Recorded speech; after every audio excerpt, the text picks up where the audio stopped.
Aris Mbenga, le dossier du jour nous sera présenté par vous. Bienvenue.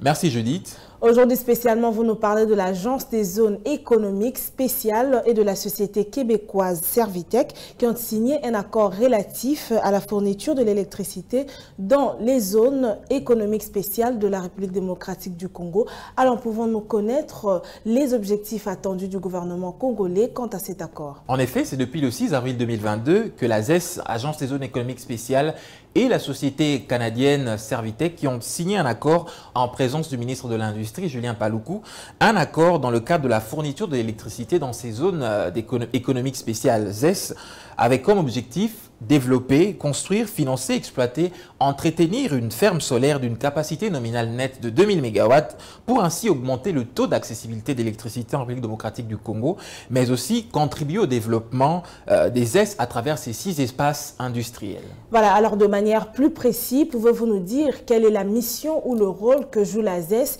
dans les zones économiques spéciales de la République démocratique du Congo? Alors la mission de la ZES, cette agence de zone économique spéciale en République démocratique du Congo, signalons-le d'abord, il faut revenir sur la définition ou la compréhension des ZES, qui est une région où les lois économiques sont un peu plus libérales et même que les entreprises qui s'y installent bénéficient de quelques allègements fiscaux, ainsi ou plutôt dans le but d'attirer des investissements des entreprises étrangères, a envie de stimuler ou d'impulser en tout cas la création des entreprises locales. Alors ça, c'était pour la définition des ZES.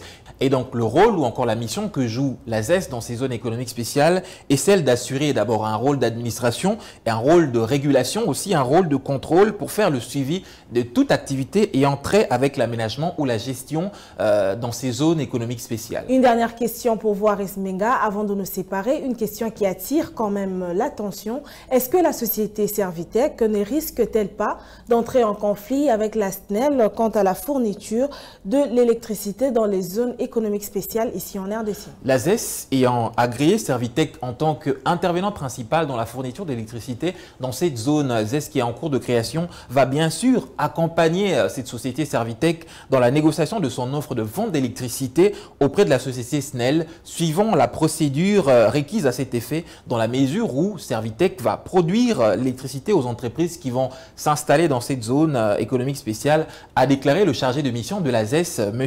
Ogi Bolanda. Merci à vous, Aris Mbenga, pour ce dossier. Nous espérons vous revoir prochainement pour plus de détails. Merci, c'était un plaisir.